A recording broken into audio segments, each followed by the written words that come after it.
berkulit putih itu beserta dengan temannya positif menggunakan narkoba. Dan yang lebih mengejutkan lagi adalah pengakuan jujur Ridho bahwa ia telah menggunakan narkoba selama 2 tahun belakangan ini. Lalu benarkah bahwa keluarga besar Ridho Rhoma telah kecolongan? Apalagi sang ayah Raja Dangdut Rhoma Irama pernah berujar bahwa putranya itu tidak pernah merokok dan meminum minuman keras.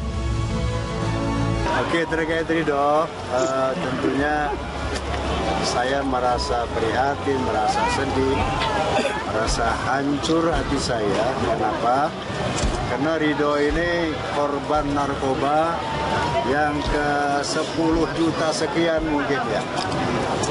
Dan di sisi lain dengan adanya Ridho, saya semakin concern untuk memberantas narkoba.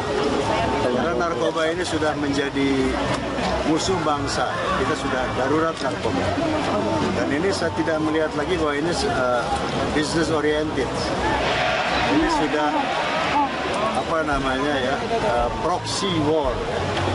Bahwa ada tujuan-tujuan menghancurkan bangsa ini. Karena begitu masif masuknya narkoba ini. Bayangkan saja, di Tiang Pancang itu, di mana itu, di tanah reklamasi, ternyata berton-ton narkoba masuk Indonesia. Saya rasa ini not just for business only. Ini ada tujuan-tujuan yang memang mau menghancurkan bangsa kita. Follow the Moskwa down to Gonky Park. Sebagai seorang ayah, tentu saja Rhoma merasa sangat terpukul dan kaget dengan apa yang terjadi pada putra yang selama ini ia banggakan. Bahkan dikadang-kadang menjadi penggantinya di dunia tarik suara.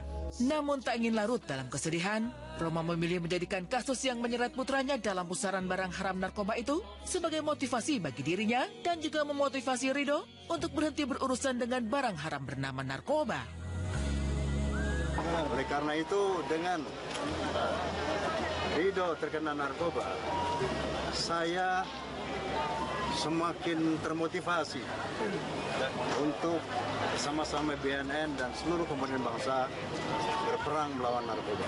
Ya, artinya kenapa? 2 kemenakan saya sudah meninggal dunia akibat narkoba. Jadi narkoba ini menurut BNN setiap hari itu 50 orang meninggal dunia. Jadi ini sudah bukan hal yang kecil, hal yang main-main. Kita seluruh komponen bangsa harus betul-betul bergerak, berjuang melawan narkoba. Di sisi lain, pria yang diberi julukan Raja Dangdut itu yakin bahwa putranya hanya sebatas pengguna narkoba, bukan pengedar. Oleh sebab itu, ia yakin bahwa Ridho tidak berstatus calon terpidana, karena yang dibutuhkan oleh putranya saat ini adalah rehabilitasi.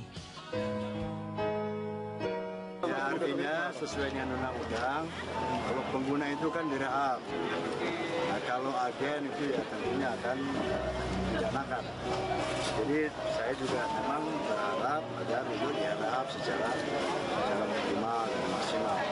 Tolong direhab ya, bukan dihukum. Kalau dihukum itu pidana. Ya, insya Allah.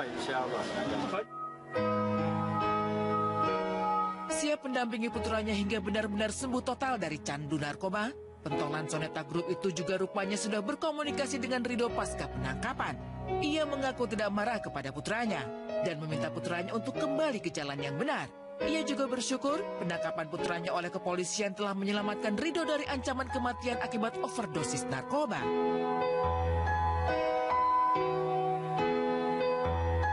Malam saya datang ke sana, bertemu dengan Ridho.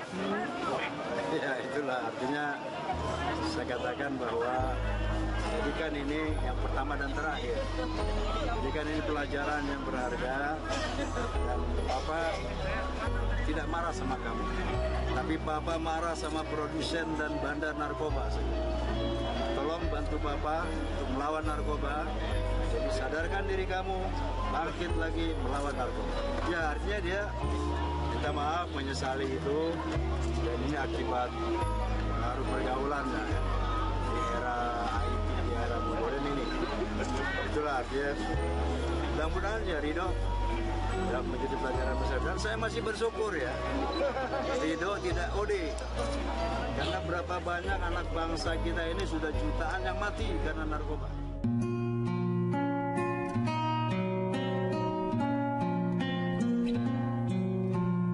Ketika ditanya mengenai status dan apa yang akan dilakukan kepolisian terhadap Ridho, Roma memutuskan untuk menyerahkan sepenuhnya keputusan kepada kepolisian.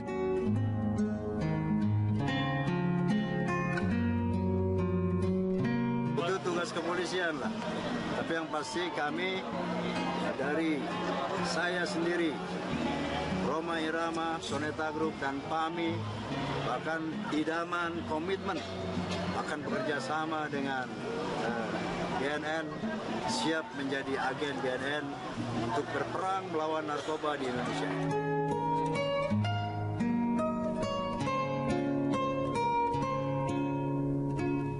Selain sang ayah yang dibuat kaget dan terpukul, kakak tertua Ridho Roma, Debbie Vermasari juga menjadi salah satu orang yang paling terpukul dan tidak percaya bahwa sang adik telah menjadi pengguna narkoba selama 2 tahun. Keluarga seakan tak percaya dengan keseharian Ridho yang tidak merokok dan selalu terlihat sehat, ternyata selama ini mengkonsumsi narkoba. Ketika ditemui awak media kemarin, Minggu 26 Maret 2017, saat menjenguk Ridho di Polres, Debbie mengaku sudah bertemu Ridho meski belum bisa berbicara banyak dengan adiknya itu. May it be an evening star shines down upon you. Tapi ya sudah harus kita lalui kan, harus ya. Tapi yang namanya ibu ya. Iya, doain enggak lah. Ya pasti dia butuh support dari keluarga, dan keluarga akan selalu mendoakan, mendampingi, dan semoga ini ada hikmah dan masih bisa daya untuk memperbaiki dan bisa beraktivitas lain. Udah semalam, tapi hari ini sedang persiapan acara sonetan nanti malam di Ancol. Kita doanya aja ya. Ya, saya mohon doanya semoga bisa diselesaikan dengan baik. Saya nggak bisa komen apa-apa gitu. Saya juga masih shock sih sebenarnya. Kurang lebih kan kronologisnya hampir sama lah apa yang sudah disampaikan oleh penyidik kan Polres ya kan, kurang lebih sama lah. Kita tunggu 1-2 hari ke depan ya. Kita tunggu 1-2 hari ke depan sampai supaya keadaannya Ridho udah mulai bisa lebih komprehensif, bisa lebih lengkap, yang progresnya seperti apa nanti. Ya artinya masih dalam proses penyidikan. Ya kan Pak Kambang kan masih dalam proses penyidikan.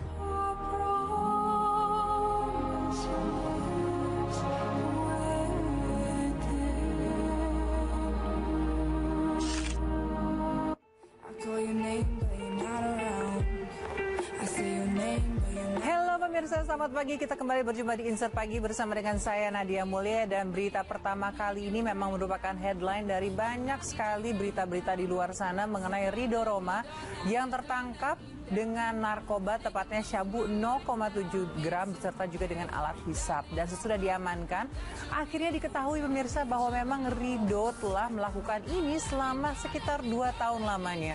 Padahal kalau kita melihat Ridho Roma di berita, kan beritanya seputar karirnya dia, prestasinya dia di dunia musik juga, dan kemudian di dunia acting, dan juga Ridho Roma dengan upayanya untuk menurunkan berat badan. Ya kan pemirsa, kita melihat dia jaga makan, olahraga, memang sih kurus, tapi ternyata kurusnya bukan karena itu ya pemirsa ya. Tapi yang pasti jika berbicara mengenai narkoba, yang paling berat bukan hanya si pelakunya saja, tapi tentunya keluarganya.